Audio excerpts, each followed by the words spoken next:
everyone. I'm so excited to be here today with Amber Beam. Amber, thanks for joining me. Thank you for having me, Kathy. I am stoked to be here. We're both really excited, if you can't hear it in our voices. So first, before getting into our conversation, let me introduce you to Amber. Amber Beam is a midlife career coach for women who want to switch careers without starting over or taking a pay cut. With 15 years of experience as an industrial and organizational psychologist in HR, Amber's goal is to show women over 40 exactly how to cash in on decades of experience and expertise to launch their soulmate career. Amber's proven coaching system teaches you how to reach the height of your professional potential by silencing the mind drama and shifting your mindset to craft a happy, rewarding, and successful career that makes a difference and pays the bills. So again, I'm so excited to have Amber here with us today. And, one of the concepts, Amber, that I talk about with sustainable ambition is the idea of managing one's career from decade to decade. And I'm curious if you could share with us what some of your philosophies are around this idea of how do you really manage a career over time? Yes, I think that is the question. I think for many, many people, especially in our current times, we're having sort of this career awakening where we're very astutely aware of what we do and do not like about our work. And perhaps for the first time are sincerely motivated to make some pretty big changes. And I think when you think about your career over time, most people have the traditional, especially Americans, this idea of climbing the corporate ladder. And there's this very linear career path that you follow. For those listening, I am definitely making hand gestures in the upward vertical method. This idea that it's up in order to achieve more. And I think for the better that is really evolving right now. There's no time to put together a career ladder. We've basically come to the point where the rate of change stimulated by technology and especially advances in customer perceptions has pushed us and business to the point that we are constantly evolving. So there's no time to put together this beautiful ladder that you climb to be CEO one day. I think it's becoming much more, I'm loving the phrase jungle gym like. So you're kind of swinging from monkey bar to monkey bar, or you're in one of those trapezoidal things that they have now on playgrounds. So you can go from this side to that side. And the idea being that there's no one way, but you are moving forward. The idea is to gather little experiences as you go. And I think when you, especially for my clients who are mostly mid-career, their ideas of looking forward are between today and retirement. So that's all I really need to manage. And what does that look like? And what do I want to see for myself? Maybe if I were even fast forwarding to that big retirement party, what's the speech I give? What's my big cornerstone project, or the relationship that I built, or the stakeholders that I brought on? What will be my big shiny moment? There's the legacy person. And then I also think there's the person whose legacy isn't so much about the work or a deliverable directly as it is the people. Who are in terms of my direct reports, or even the person who might be replacing me, my successor. I'm so proud of that person, of that person's journey. I think that's a much more creative and organic way to think about career growth.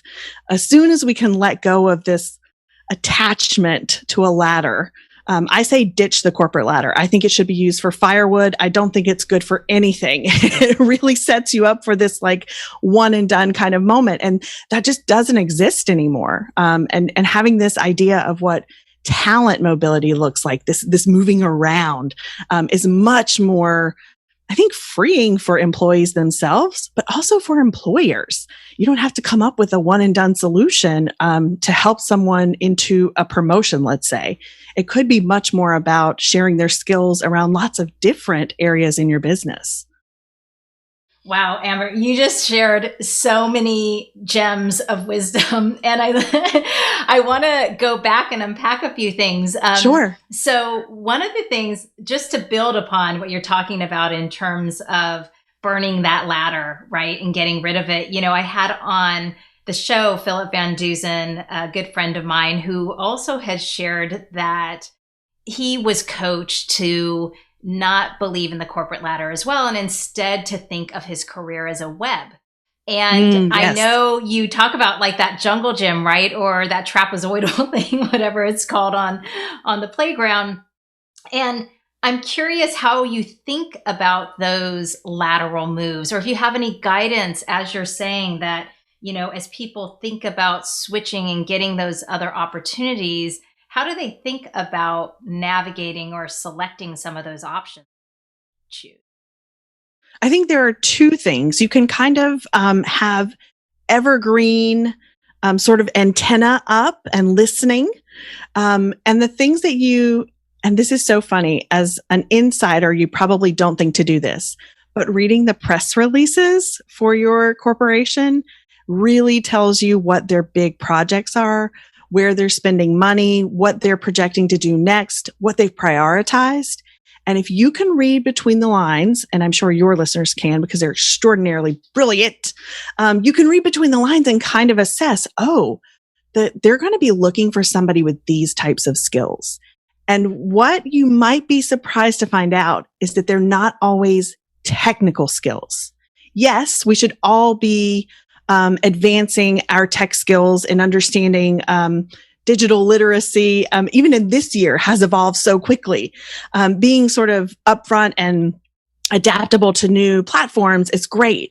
But there's also this need, this really, really big, deep need for what used to be called soft skills.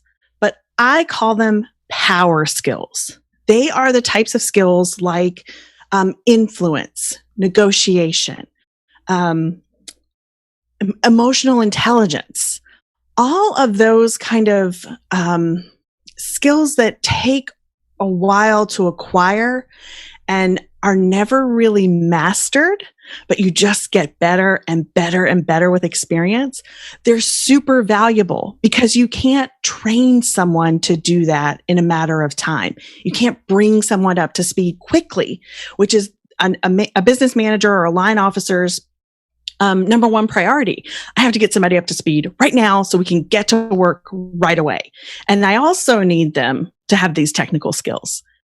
But I can guarantee if you can come in with the soft skills and the motivation to learn the tech, they will help you out. They will find a way to bring you on the team.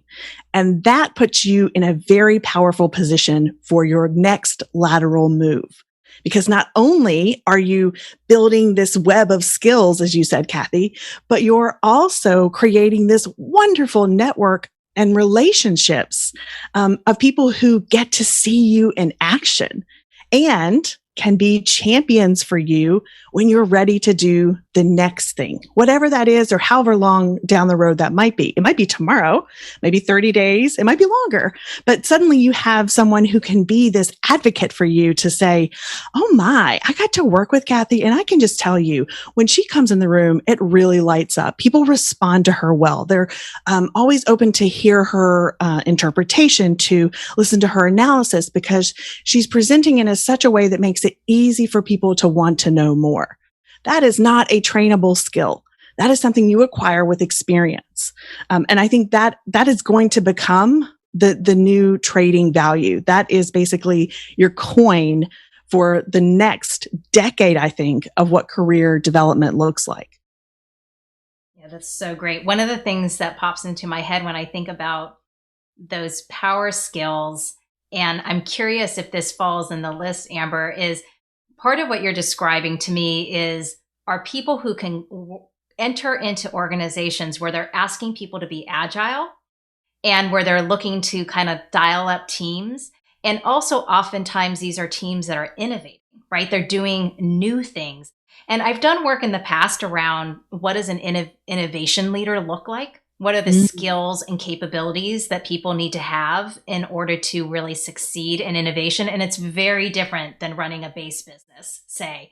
And I'm curious, does that spark any ideas in terms of specific skill sets that falls into the realm of a power skill that links to being good at agility and innovation?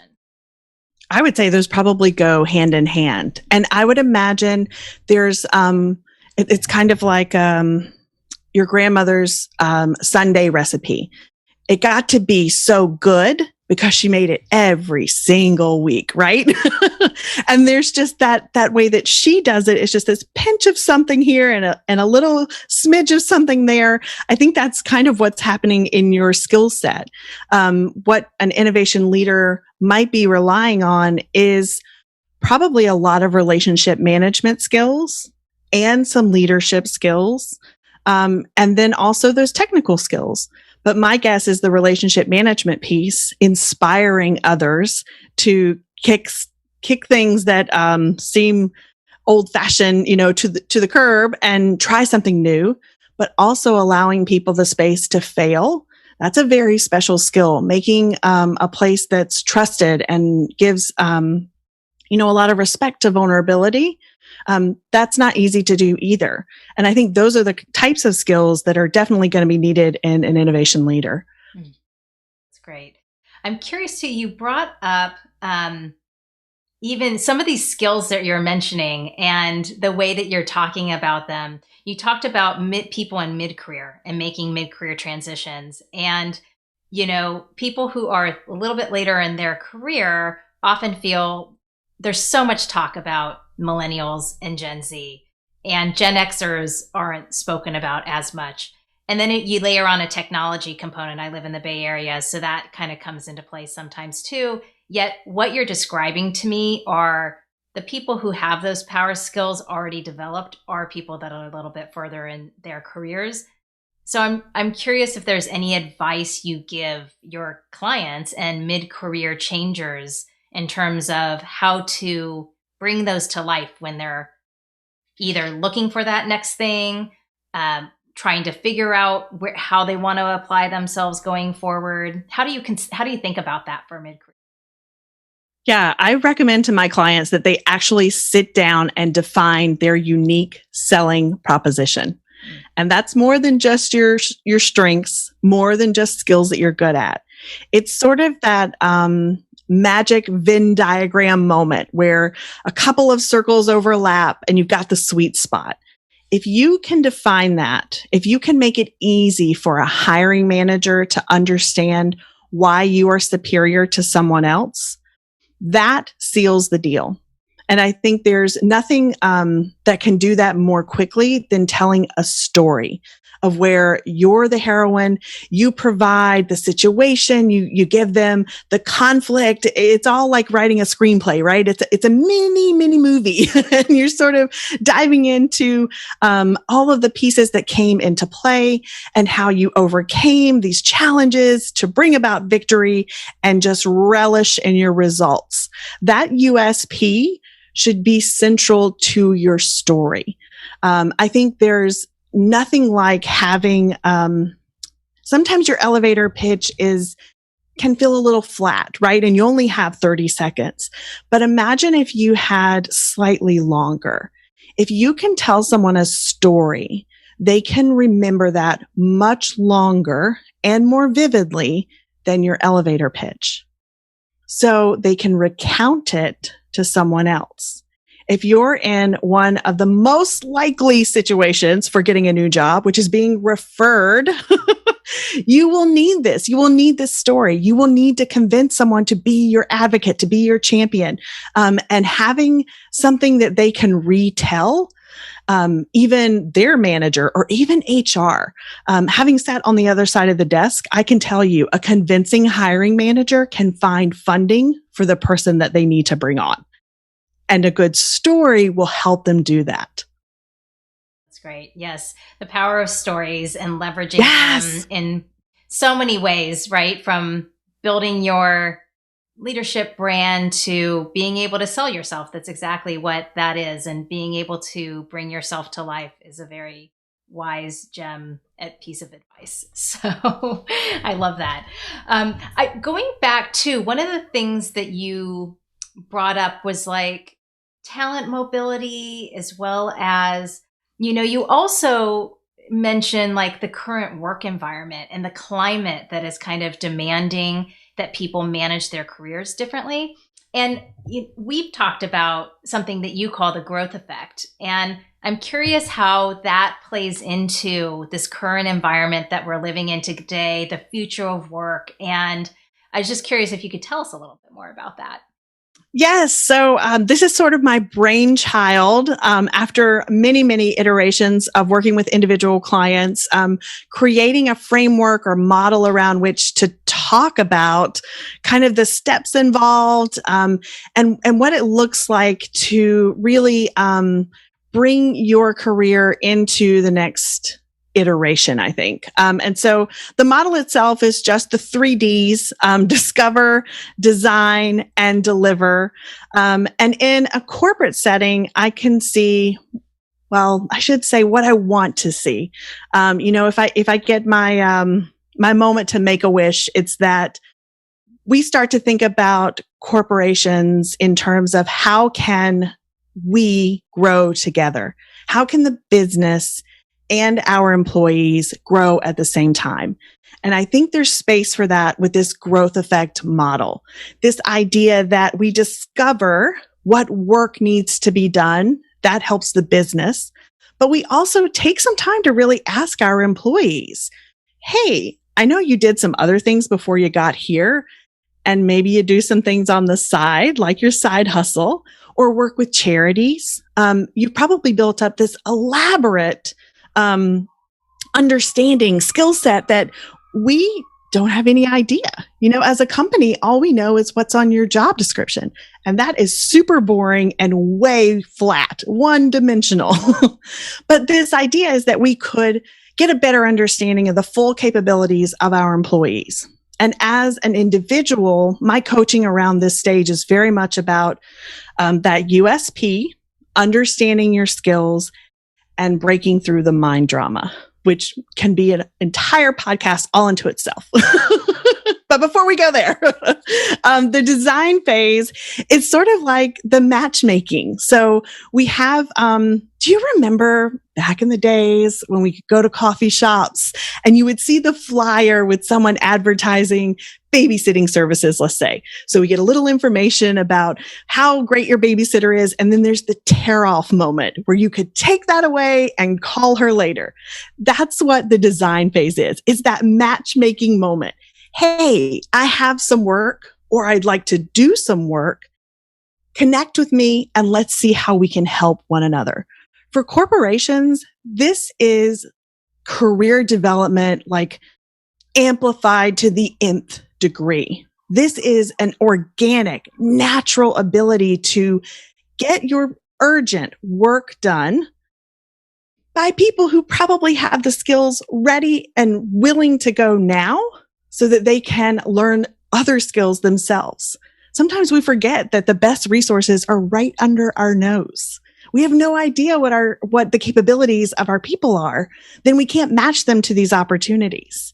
And for our employees in a one-on-one situation, this is very much about me helping my clients identify that listening mechanism. So in terms of what I as an individual want to do next with my job, with my career, what are the kinds of steps that I would take, or what interests me? Or just what do you hear in the virtual water cooler now? Like, what are you hearing is like about that you're interested in? And then after that connection takes place in the design phase, we move on to deliver. And that's where you're actually seeing the work done and creating what should be a really great testimonial for both sides. So in corporate, the manager would be able to say, oh my goodness, we didn't have to wait to hire a contractor. We didn't have to wait to bring someone on full time. We had this person in-house all along, and he did a great job. And then the employee is able to say, oh my goodness, I got to learn so much from this manager. I got to see a different management style. I got to see a different part of the business. And I was able to lend these skills while growing these skills. So it's a win-win situation. That's what I would love to see in the next iteration of corporate giants thinking about like the mutual win. How do we get there? And this is sort of my, as I said, my brainchild for how to do it. It's great. It's great. What I'm hearing, tell me if this is the right way to think about it, Amber. It's a little like intra-gig workers. What I mean, so people talk about entrepreneurs. Is this intra-gig workers in a way? Even though I don't really like the term gig worker by any means. Yeah, I think gig can be hard to explain. Actually, I had a musician friend kind of weigh in on some of my talking points, and he was like, people are just not going to get this. This isn't how they think about that word. And I was like, okay, I mean, I understand. But yes, it's sort of like, it's kind of like an internal side hustle, but even smaller. It's project based, but it's still autonomous. You still have some freedom, and you're continuously learning, which I think is the most exciting part, because frankly, I don't think we have the luxury of standing in place anymore. We have to be continuously learning. Totally agree with that point. And I'm curious, Amber, like as you think about these internal side hustles, I wanted to come back to the mind drama piece, even though you said that could be a whole podcast in and of itself. But part of the reason I wanted to come back to it, because you prompted this thought, even from the first question, was this notion of people do think it's supposed to be a ladder, and that with every move you move up. And when you start to say, hey, there can be some lateral moves, and yet you're still growing and you're still progressing, but accepting that can be hard. And I've talked with some other folks on the podcast about this idea of pacing, and that's part of the right effort, part of sustainable ambition. And it just, I'd love to get some of your perspective if you're saying like this mind drama or the mind chatter that might happen. And is that what you're talking about? Or is there even more that people kind of struggle with when they think about managing their careers in this way? Yeah, I think that definitely the kind of always moving up, always looking for a promotion, always advancing is definitely one of the big hurdles. I also think for many of my clients, they come to me with this irrational almost fear of not having enough experience. And because, again, I work with mid-career people, you have almost 20 years of experience. How can you believe that you don't have enough experience? But there is kind of that that fear that sort of takes hold. And I think especially, for women, again, I can only speak for women in America. And there's this societal pressure of, the who do you think you are kind of imposter syndrome stuff pops up. There's, nobody else looks like me in leadership. There's, nobody's done it before. Why would it be me? So there's some of this chatter around imposter syndrome, not enough. And there's also just some kind of personal baggage, right? That we come with these situations, maybe from a bad boss or a project that went awry.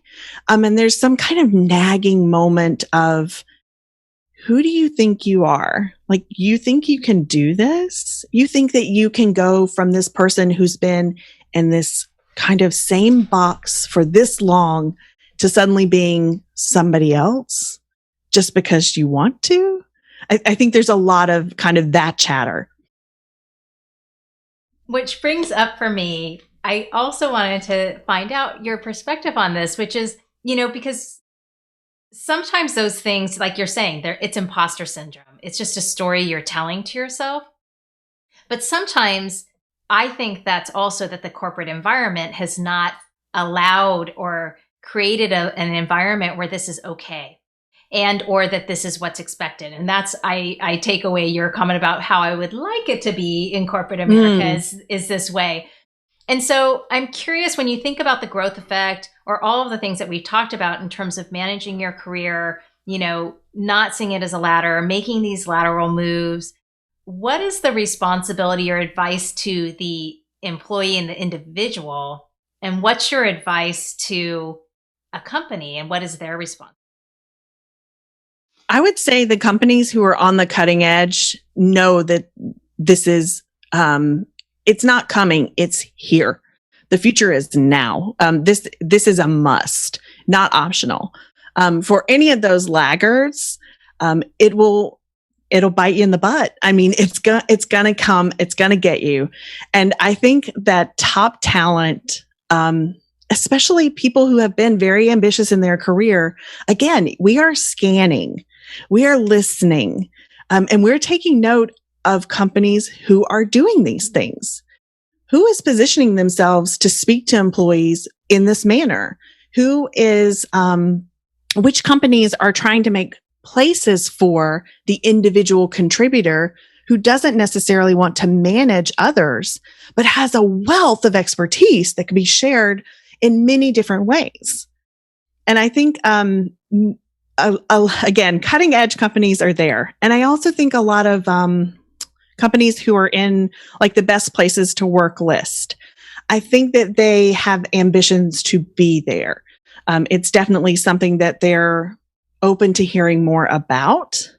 For many of them, it's the logistics of how to do it and also the cultural stronghold.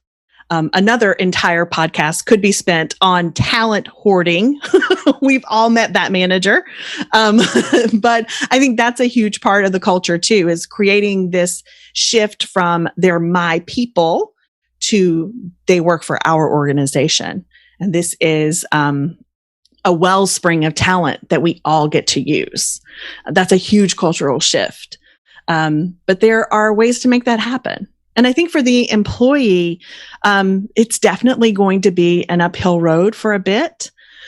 But I think that you can convince people to let you pilot, I'm using air quotes, these efforts, because if you are the first person who's making the case for this, you can say, well, we could try it out. And if it doesn't work, no big deal. We don't, it's not a big thing because it was a pilot. Nobody knew if it was going to work. So nobody gets in trouble. There's no love loss. And there are great ways to sort of position yourself as, the first person out the door. And, I would say the key to making that successful is finding a way to, shine a spotlight on your manager. So lift as you climb. If you are going to make this lateral move look like the most incredible thing ever on the planet, and I know you can, you need to take your manager with you. So make it possible to show the win for him or her as well. That's always wise advice, right? Like make your boss look good. We should Yes. we shouldn't forget that piece of advice for people. So I'm hearing in that advice, Amber, this notion of, first off, look for companies that are already doing this or on the cutting edge, and then secondly, if your company isn't there, ask to pilot something, which is really totally great. And in doing so, again, highlight your manager who has to support you in this, frankly. Right. And honestly, having sat in HR, again, I can tell you as an HR person, you can probably find one or two of us who are just willing to listen long enough to get curious with you and help you create that business case. And then it's not just coming from a single employee in the business line. Suddenly now you have a little HR backing to say, well, when I pitched it to HR, they seemed interested too. And I think that would help as well. There's always someone in HR who is looking for these opportunities to like think bigger and be more curious. So seek that person out.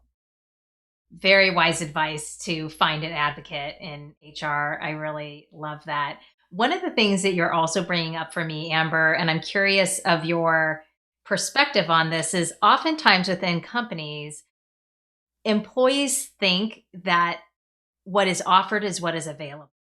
And one of the things that I know I've fallen victim to this in my career is that I do not speak up for what I want. I assume, oh, if they were thinking about me, they would be giving this.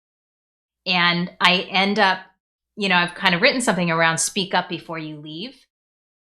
Oftentimes companies they should be, but they aren't always they aren't able to read your mind. So do you have advice on, and part of even just being with you, Amber, I'm thinking enthusiasm goes a long way. And often enthusiasm is more important, frankly, than even technical skills or smarts. And so I'm wondering if you have advice just in terms of how people should be operating within organizations, how much they should be speaking up. I would say if it's important, say so. And it doesn't have to be a big dramatic conversation. Like, I think that's how people talk themselves out of it. It can be a quick seed planted on a coffee walk. It could be a quick email to say, wow, I saw this really interesting piece of research today. It made me wonder if we could do something like this, and just leave it at that. And then, in a week or two, you can plant another seed. You can follow up. And I agree. I think enthusiasm goes a long way. And we can't forget, we're selling the sizzle, right? Nobody buys a steak. Everybody buys the sizzle. So your first job is a marketer, regardless of what your title might be. If you want something, market it. Tell people how it will help. And this is another classic case of find a way to spotlight your boss for being amazing and letting you do this, or a way to align what your goal is with their goal. And sometimes that's having, again, just a candid conversation. Usually we have manager to employee conversations around career development, once or twice a year, formal conversations. You can always take a breath and ask your manager, hey, what are you interested in developing this year? If I were looking for ways to support something that you're wanting to grow, or ways that maybe I could help you connect with people that are going to be able to position you for an opportunity, what would that look like? It does, just because they're your manager doesn't mean that you can't help them. And this is a great time to sort of make that ask. I really love that piece of advice, Amber. I don't think people realize how much they can impact their boss. I think they're always looking to take from the organization, or why isn't the organization doing this for me? Or why isn't my boss doing this for me? And it really is, it's a relationship. And that boss can be a mentor to you, and a mentor-mentee relationship is a mutual relationship. So I love the fact that you're pointing that out. Yeah. Yeah, it's really powerful. The minute we kind of, I think that would be my can I have more than one big wish? My second big wish would be that we could drop this whole authoritarian command and control idea. And so that things became much more, not relaxed, but collegial. So there's a sharing implied instead of some constrictive relationship around saluting or, being at attention at the proper time. Yes, I agree with that as well. I wanted to ask you, before we move on to the rapid fire questions before I close, I wanted to seek your advice. If we go back to kind of the start of the conversation and this idea of managing career over decades, what advice would you give to people managing their careers in their 20s, in their 30s, in their 40s? What kind of, would it shift? How might your advice differ in each of those decades? I would say the one consistent thing would be building relationships. I think too often when we need those relationships, we haven't spent the time to build them. And also thinking about this idea of creating value in everything. And it can be very small. Again, these don't have to be arduous, time consuming ideas. Sharing research, entertaining thoughts and ideas that are interesting to another person. Sometimes just asking somebody more than how are you? Like, hey, how's your project going? Or, oh, I heard you were working with the VP. How's that? Sort of setting yourself up to be a little more in depth and not quite so surface in your relationships, I think will be consistent through every decade. I would say what might differ for 20s, I would say my recommendation is to seek mentorship at all levels. So maybe someone who's just a year or two ahead of you, and then maybe 5 years or 10 years.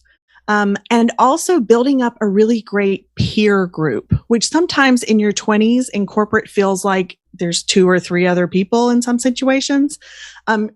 Be a little more open to what that might look like, your peer group. And then I think for 30s, I would say there's probably a lot of things happening in your personal life and in your professional life that might start to cause friction. And just realize that they're both going to be there for a long time. So it's the ultimate compromise, and there's no one right answer. If you're interested in, getting married and having kids, and or maybe you decide to leave and start a business on your own. Like, those big decisions tend to happen in your 30s, where you're still a little more adventurous, but you also have some like life stuff going on. So be kind to yourself, give room for growth where it comes up. And then I would say in your 40s, take stock of lost opportunity. Too often we are thinking about X number of years to retirement, or I'm so far sunk into this job or this role, or I've always been a manager. How would I not be a manager? But really think about lost opportunities. Is there something that you haven't had the opportunity to do that you really want to, because you've kind of just given into the sunken cost theory? Really challenge yourself to look at, ways that you can make these, last 10 or 15 years really awesome. So just to say a little bit more about the lost opportunities, are you saying don't think all is done? There's still possibility out there for you. So continue to dream for these last 10 to 15 years of your career. Yes, I love that. And don't feel like it's never too late. I mean, I think of all the things that I firmly believe, this idea of continuous learning really spins that on its head, because it could never be too late to learn something new. And because everybody has to learn something new, you're not too old. That comes up a lot for my clients as well. And we really have to let that go, because there are just opportunities. They don't have any judgments around them, and you shouldn't either. I love that reframe around, especially this in time and this moment, that we are all being asked to continually learn, and that means there is opportunity to go and do new things and to continue to grow. I just think that's really, really amazing to make that connection and reframe this time and make it be meaningful for everyone, no matter what stage of career you're in. So I love that insight, Amber. Yes. Thank you. Yeah. So I'm going to wrap up and with some just rapid fire questions here, and then we'll close things out. Oh boy, should I be nervous? No, you shouldn't. Is there an egg timer? I always suck at egg timer games. No egg timer here. So we're all good. So the first one is, how do you define success for yourself? Ooh, for myself, honestly, I sat down to do some business planning for 2021. And one of the first things I wrote down was, I'm going to ask myself, what makes me the luckiest girl in the world today? Like, what is it, even the smallest thing, that really makes me grateful that I had that moment of gratitude. Love that. Everyone pick that up. It's a great question to ask. What's the best career advice you ever received? Oh, I think one of the funniest things that I ever heard was just don't take it too seriously. Like it was on the edge of a project that I had hyped up in my own mind as being the most important thing that was ever going to be done.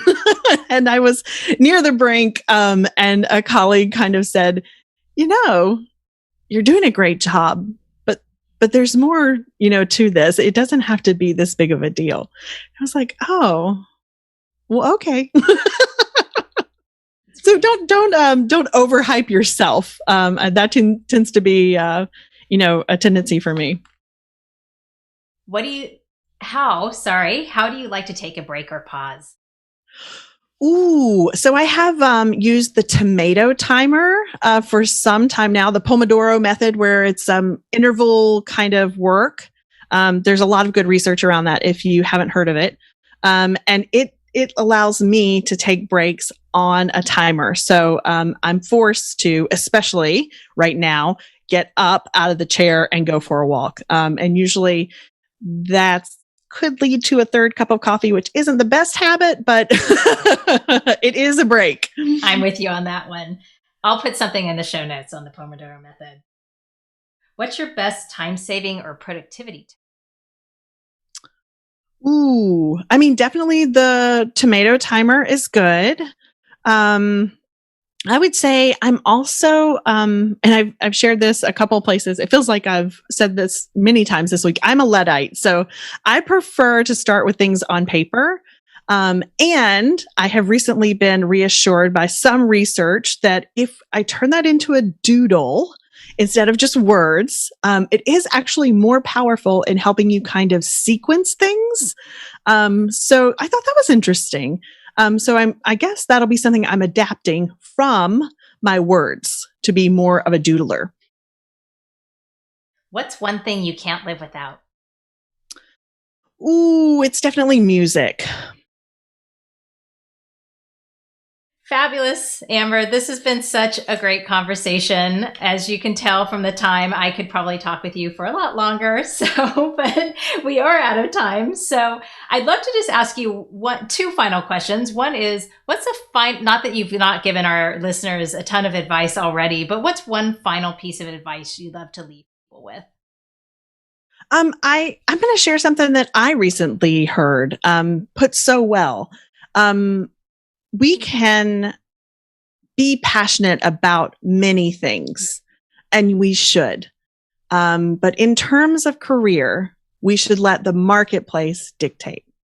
So if you are passionate about gardening and you can make beautiful gardens for other people and people are willing to pay you for that, that is a great job that also incorporates your passion. But if you only grow parsley and nobody is interested in buying just parsley from you, that might not be a good job. So really letting the marketplace define how your passion kind of shows up, I think is a really good piece of advice. That's great. Wonderful, Amber. What can we do for you, or where can people find you to keep in touch? Everything is on my website, amberbeam.com. And I put together a special roadmap for career changers at amberbeam.com/results, RESULTS. That'll help you go step by step through the mind drama piece, putting your USP together, what it's like to have maybe a difficult conversation with your manager about your development. So lots of tips in that roadmap to help you with those. Perfect. And I will capture those in the show notes for everyone so you can check those out. Amber, thanks again for being with me today. This has been fabulous, and I look forward to staying in touch. Thank you so much. I had such a great time. Find more inspiring interviews and get show notes for this episode at sustainableambition.com/podcast. Make sure you don't miss an episode or my insider tips, guides, and tools by signing up for Sustainable Ambition Forum, my twice monthly newsletter. Sign up at sustainableambition.com/subscribe. Thanks again for joining me. Speak with you next time.